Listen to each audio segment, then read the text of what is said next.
intro to the one and only playmaker himself. Michael, it has been too long. We miss you. It is so good to see you, and I'm sorry to be speaking to you under these circumstances. Michael, we just heard what you said to Laura yesterday. There's no way this man is getting traded. And then this. He sure did. Michael, just let it all out. This is a safe place, safe space for you. Just vent.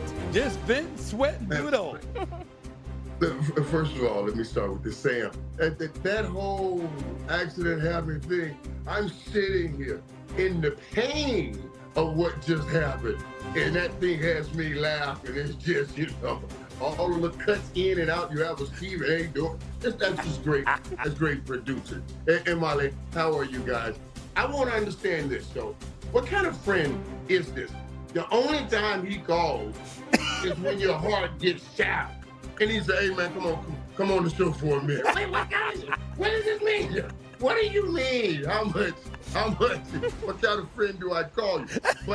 But I promise you guys, Jerry was hurt. All of this, I'm shocked, I'm surprised, because Jerry always says he has a great propensity for these kinds of things. And he can stare it right down the barrel.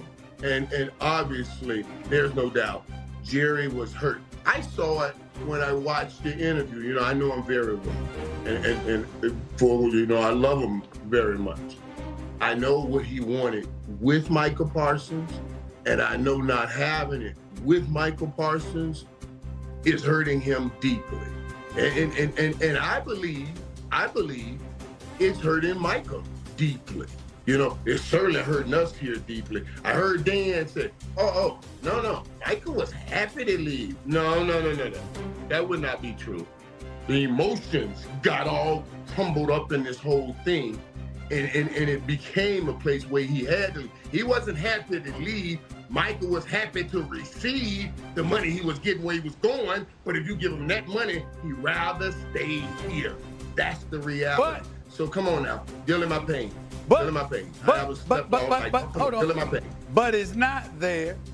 And what I need you to explain, Michael Irvin, when you say Jerry is hurt, okay, in the end, why did he do this? You got 2 late first-round picks. You got a decent player in Kenny Clark, but not somebody that measures up to Micah Parsons. According to Michael Irvin, why did Jerry Jones do this? Because the great businessman let his emotions get in the way. And it's the one thing that Jerry always talks to me about. Can't let the emotions get in this thing. But they did. And I'm telling you, because the great love he has for Michael, to pull away from him. Stop it. Hold on. And he made a bad decision Michael, here. I don't care what anybody says. He made a bad decision here. Michael, I hate all this brokenness you're talking about. Everybody's sad, but what made this so personal? Why did he let his feelings get the best of him? A man that you've just said is one of the best businessmen in sports history. Like, what was he so upset about? What's the thing?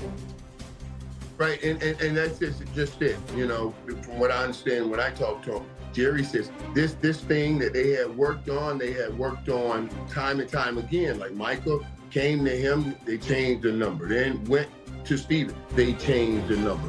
But if you did all of those changes and the number was still below the 41, at least the 41 or 42, then where did you start with Micah? All of it. But the reality is you made a bad decision. Not just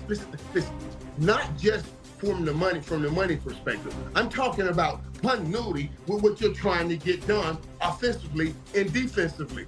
Now, if you can ever stop the run, you were 29th last year, you haven't been able to stop the run. So you got a big engine on the offense. You're going to put up points. He's the greatest pass rusher, one of the greatest in the league. That's playing complementary football. Now you come in to tell me about stopping the run. I don't want to. This is not a day I want to hear your football analysis. I'm getting personal here. I'm getting personal right now. Why, Michael Irvin? How come you couldn't stop Jerry from from making this decision. You Michael Irvin. You the playmaker. You've known this man for almost 40 years. He loves you like a son. How come you were not able to stop him from making this move and taking care of Micah Parsons? Dallas might be blaming you right now. Well, you are pretty good at this, boy, but let me tell you something. Because don't think I haven't put that on my own. Man, was Jerry serious? Maybe I should have went and got that thing done for real. And I have thought about that. I absolutely have thought about that. And now I got to think deeply. I'm serious about what kind of friend are you to bring that back up again. I'm just, because I swear to you, this makes no rhyme and no reason. And Stephen, you're right, Steve. He was reaching out to me. He was crying out, and I missed it. And I should have jumped in the middle of it even deeper and better. And I'm hurt for it, and there's no doubt in my mind. So I don't care what anybody says. So is that, all that Jerry's saying about we're better today, that's not true. That reminds me of the documentary where his dad said, make it look like you know what you're doing even when it is not working. And that's what I came up with right there. Is that not true? Is that your way of confirming the obvious? That 2 first-round picks and Kenny Clark in no way measures up to the loss of Micah Parsons, and the Dallas Cowboys will end up being worse? Is that you giving that confirmation over the national airwaves? I'm telling you right now that the Dallas Cowboys defense is not as good as it was, and it was always a had a problem. Now listen to what they said yesterday. They talked about wanting to stop the run. They are absolutely right. They need to learn and need to figure out how to stop the run.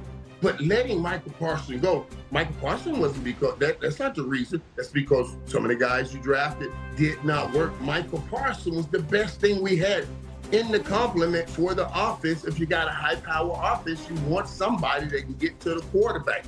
That's where they made a bad football decision. And don't try to lie to me talking about we needed to stop this and we got a better player. We lost yesterday. Michael, you're on the inside there, right? Obviously, you bleed blue. How deflated is the locker room? How deflated are these players? What is this going to do to the culture of this team right now heading into the season? Yeah, this will be a difficult game for them to go into. Certainly the Philadelphia game right now with this situation. It really is. Because now you think about it, it's not just this. We're coming off Dak Prescott situation. We're coming off CeeDee Lamb situation. And then right in the preseason, here you did a Trayvon Diggs situation. I guarantee you the locker room is rattled